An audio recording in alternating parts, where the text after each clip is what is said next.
Hi. Okay, we're gonna make some masks. So I have this is about 6 by 9, 2 of these for the adult, and this is about 5 by 7 or so. This is for a kid. So 2 elastics. These are I'm not sure how big these are. Let me see. These are about 5.5 inches for the kiddos and about 7, 6.5, 7 for the adults. 2 elastics each, flat, a quarter. Okay, and then I have 4 of these little twist ties. I got a bag of these at the fabric shop. Pretty good. And they're just little twist ties. They're a little shorter than the ones you get for bread or garbage or whatever. Okay. So I do love this fabric. It's like a surgical scrub fabric. I got it because the hospital, you know, has this fabric. Anyway, and I like it because it's lightweight, and I like it 100% cotton, and it doesn't have a good side or a bad side. So it makes this faster. So I'm trying to just do a lot for speed. So this may look sloppy, but this is how I do it for speed. So I set my sewing machine on 1 and 4, and this is it's just the fastest. That's why I do it. So there might be better settings. I don't know. I just do it like that because it's faster. So first I hem one side only, the long side of each. So, and I don't fold it or iron it. Really, I don't fuss. I just kind of estimate it. There. So I'm going to sew this. Something's going on with that. Oh. There we go. Okay, so I'm just going to get it going a few inches, and then I'm going to take one of these and just tuck it right. Hold on. I'm trying to do this alone here. There, tuck it right inside that little hem. Okay? And then I just hem it inside there. I don't make a point to sew over it. If someone doesn't want that in there, they can always make a little slit and cut it out. Some people say they like to microwave these, and you can't necessarily microwave it with that little nose bridge in there because it's metal. So I just sew it like that. That's it. That's it. And I just keep it going because I do one side of each one of these panels, and that's all I do a little hem for. And you'll see it's because I leave the top entirely open, so a coffee filter or some other type of filter fabric can go in there if need be for someone. Okay, so I start a little bit, just tuck this inside the hem. Oh, fray fabric. I do pre-wash this fabric. I don't always pre-wash the fabric. If it's a stiffer cotton, I won't. But this stuff is so loose that I figured it would bunch up pretty bad if I didn't pre-wash it. So I pre-washed it. Because I figured people are going to wash the masks before they wear them anyway. And the stiffer cotton, as long as you sew it pretty tight, there's not really an issue that much with shrinkage and all that. I don't find. But this stuff is all kind of floppy. Alright, sewing this part here. I'm filming instructions, Lincoln, for Aaron and whoever else wants to sew these. So I'm filming a video right now. So the cats were up there. Okay, so see, I'm just doing the same thing I was doing. And I just do one side of each. So this, I could just tell you a story or something while I'm doing this because it's kind of boring. So, I haven't read any good books lately, so I don't really have many stories, but I did get a big, huge stack of books. When they said the libraries were going to close, I ran over there and got, like, just bags and bags of books for the kids and me. Because, you know, I had big plans before Maskgate. I had big plans to, you know, read a lot and catch up on stuff. Okay, so that's it. I did the 4 for those. And usually that takes a lot quicker, but I'm, you know how I am.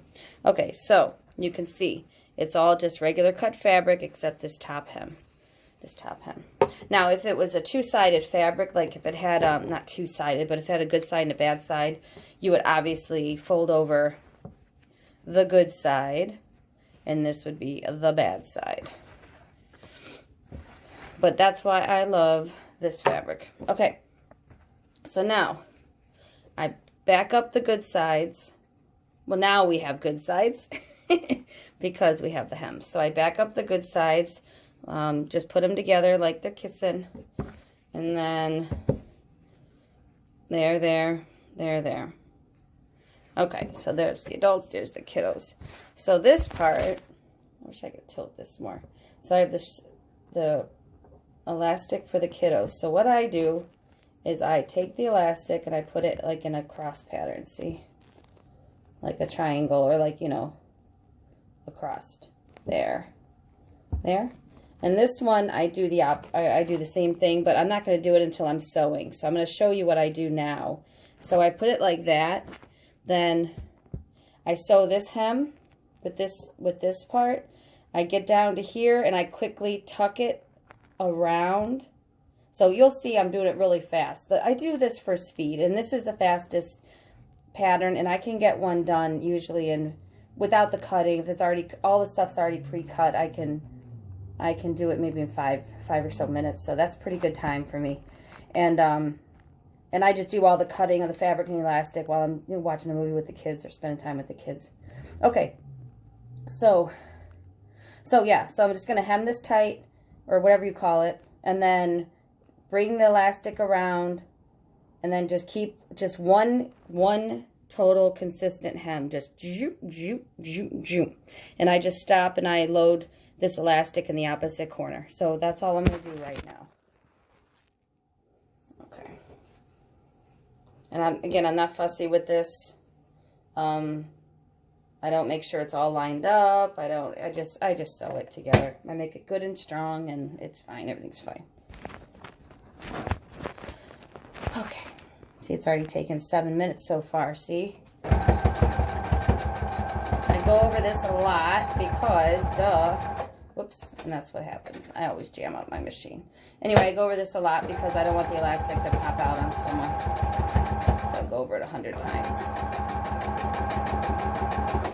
There we go. All right, so then you see what I said? I'm pulling this.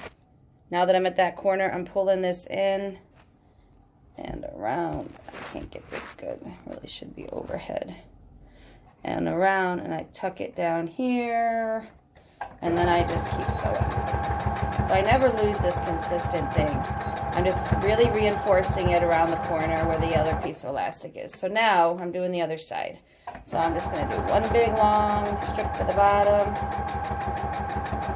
Now I'm going to take that other piece of elastic. I'm going to do what I showed you in the beginning where I put it on the other corner. It falls out if you do it any sooner than that. Okay. Enforce this. See, it's going over the elastic. Boom, boom, boom, boom, boom. Making that noise. Alright. And then finish the last side. And then take that elastic, put it through again, and then sew it through that corner. So that's the technique on the Deaconess. If you search Deaconess mask pattern, that's the technique they use. I just modified this one a little bit because I love to leave one side totally open for any type of filter device. Like in my hospital, they're going to give us all dust masks to wear, and then they're encouraging using these over them. So anyone who's not in like a direct COVID room is just going to have access to dust masks and cloth masks. So any other patient care, these are what they're giving us. Okay, so now, so I would actually prefer to have maybe a layer in here of like a coffee filter or even the middle of my dust mask, just to provide that extra layer to a protection. Okay, so I'm just trimming all the strings. And I love this way because when I first made it, I used to do each side separate, blah, blah, blah, and I had to spend forever cutting strings. Okay, so now this is what it looks like. This is what it looks like. So we flip it inside out. And then I pull my little elastics. And now I'm going to do the pleats. Now, I see how people put pins and they make it all nice. And, you know, it does work nice with pins. I own pins. See, I even have a little hedgehog pin thing that my cat stole. So I'm pretty sure some of these pins are in my cat's belly. One of them. Anyway, I'm not fussing. I do these for speed. So I just kind of bunch it. If it's a nice fabric, I don't know, I'll try to do like a pleat like this. Like a full across pleat, but usually I don't fuss like that. I just bunch it. I don't make sure it's even. I just bunch it. So, in fact, it's not even bunching right now. There we go. Okay, see, I just kind of bunch the side, and I just sew the crap out of it. Just one nice good line that I reinforce on each side quite a bit. So, and I just try to make it so it's. This is for a kiddo, so it doesn't have to be so. Oops. Gotta do that part first. Alright, now to do the one line. Alright, that's it. See, that's all I do.